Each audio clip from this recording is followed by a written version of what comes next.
My name is Emily, and I was an Uber driver for a little over 3 years. During that time, I picked up hundreds of passengers, drunk business guys, crying girlfriends, rude teenagers, the whole spectrum. But there's one ride I can't shake off. One passenger who still shows up in my dreams. One night that changed the way I see strangers forever. And even now, years later, I can't say for sure if what I picked up that night was a man or something pretending to be one. It happened on a Thursday night. Not a busy weekend, not a holiday, just normal. I remember thinking I'd do 2 or 3 more rides and go home early. The request popped up from a neighborhood I knew well. Quiet streets, old houses, almost no traffic after 11 p.m. The rating was fine, 4.86. Good enough. I accepted. As I pulled onto Brookside Lane, everything felt still. No wind, no movement. Even the street lights looked dimmer than usual, like something was swallowing the light. I saw him standing near the curb, tall, thin, wearing a long, dark coat, the kind that looks too heavy for mild weather. He didn't wave. He didn't step forward, just stood there, like he had been waiting for me long before I even got the ride request. For some reason, my chest tightened. I unlocked the doors. He got in the back, not saying a word. "Good evening," I said, trying to sound normal. Nothing, just slow breathing behind me. I started the trip. I always glance at my rearview mirror, not to stare, just to check. But when I looked, I couldn't see his face clearly. The shadows in the car were too heavy around him. It was like the light refused to touch him. His head was slightly tilted downward, hands on his knees. I told myself it was just bad lighting, nothing weird. But then I noticed something else. He wasn't wearing shoes. His feet were bare, dirty, covered in small cuts. I swallowed hard and gripped the wheel.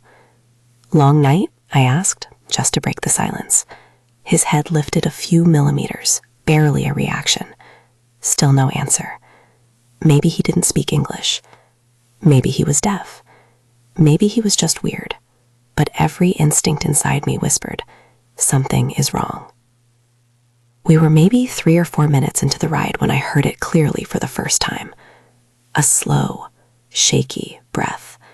But not like someone tired. Not like someone anxious. It sounded measured, deliberate, like each inhale and exhale had a purpose, almost like he was smelling the air in the car. I turned up the radio slightly, hoping he'd stop doing that. He didn't. If anything, he breathed louder. I checked the mirror again. His shoulders were rising and falling too slowly, the kind of slow you only see when someone is sleeping or pretending to. But he wasn't asleep. His eyes, barely visible, were definitely open, just staring at the back of my head. I glanced at the GPS and froze. He had entered a drop-off location that didn't exist. The map showed nothing but a blank space at the end of a small service road behind an abandoned industrial building. No houses, no apartments, not even a proper street name, just a dead end. "Sir?" I said, forcing my voice to stay steady. "This address doesn't seem to exist. Do you want me to take you somewhere else?" Silence. I kept driving, but my mind was racing. People sometimes enter wrong addresses, sure, but no one accidentally types coordinates into a dead zone behind an abandoned factory. We turned onto the access road, just a narrow strip of cracked pavement with overgrown weeds and no lights except my headlights. That's when he finally spoke, a whisper, so soft I thought I imagined it. "Keep going." It didn't even sound like a request, more like an instruction. I felt a shiver run down my arms. "Are you sure? There's nothing back here." He didn't repeat himself, just breathed, slow, deep, shaky. His voice, it didn't match his body, like it belonged to someone older, much older. The road ended. Ahead of me was nothing, just a patch of dirt, broken concrete, and a chain link fence with a massive no trespassing sign. "This is the end of the road," I said, my voice cracked. I put the car in park and looked back into the mirror. He wasn't breathing anymore. He wasn't moving at all. Completely still. Like he was waiting for something. "Sir?" I said again. Nothing. I was about to cancel the ride when he finally lifted his head fully, and I swear to God, his eyes didn't reflect light. Everyone's eyes catch a little reflection from headlights or the dash display. His didn't. Just empty, black pits. He leaned slightly forward. "Open the door," he whispered. His voice sounded wet, like something thick was stuck in his throat. I can't let you out here," I stammered. "It's not safe." He tilted his head so far to the side I heard vertebrae crack. "Open the door." My entire body went cold. Every instinct screamed, "Drive, now." But before I could shift gears, he did something that turned my stomach upside down. He reached forward and placed both hands on the back of my seat. His fingers were long. Too long. Dirty under the nails. Skin pale like he had never seen sunlight, and cold. I felt the chill through the seat. Then, scratch.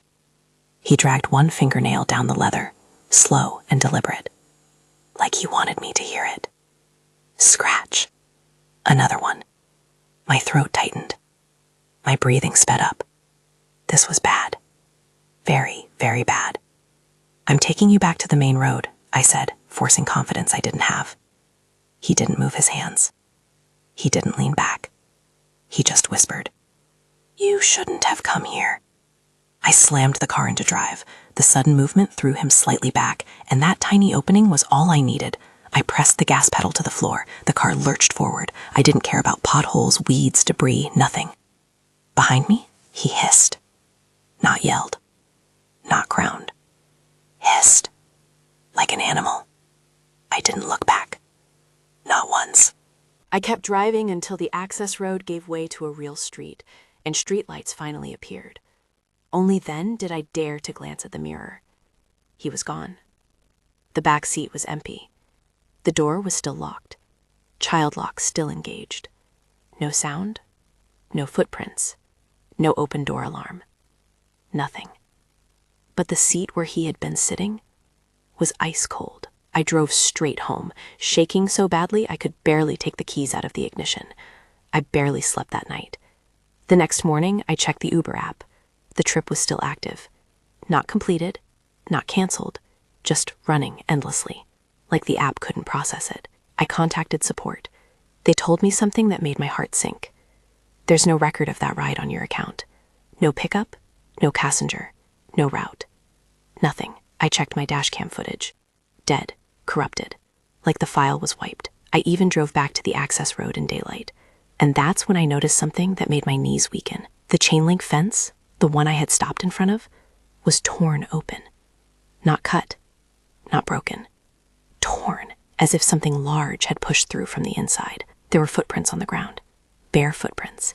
Deep, heel-heavy prints. Like someone had stepped out of the factory grounds and waited right there for me. Waited. Like he knew I was coming. 6 months passed. I stopped driving for Uber. I moved to a different neighborhood. Life went on. Mostly. Then one night, I couldn't sleep and ended up reading local news archives online. I found something. A case from 2017. 5 years before my ride. A missing man reported last seen near that same industrial site. His car was found abandoned on Brookside Lane. He had last texted his wife. Picked up a hitchhiker. No shoes. Not sure if he needs help. His body was never found. My blood turned to ice. Because that's exactly where my ride started. I still don't know what I picked up that night. A man. A predator. A spirit repeating its last moments. All I know is this. Sometimes, when I'm driving alone at night, I catch myself glancing at the rearview mirror, expecting to see him sitting there again. Bare feet, black eyes, breathing slow and deliberate. And that's why this ride still terrifies me to this day.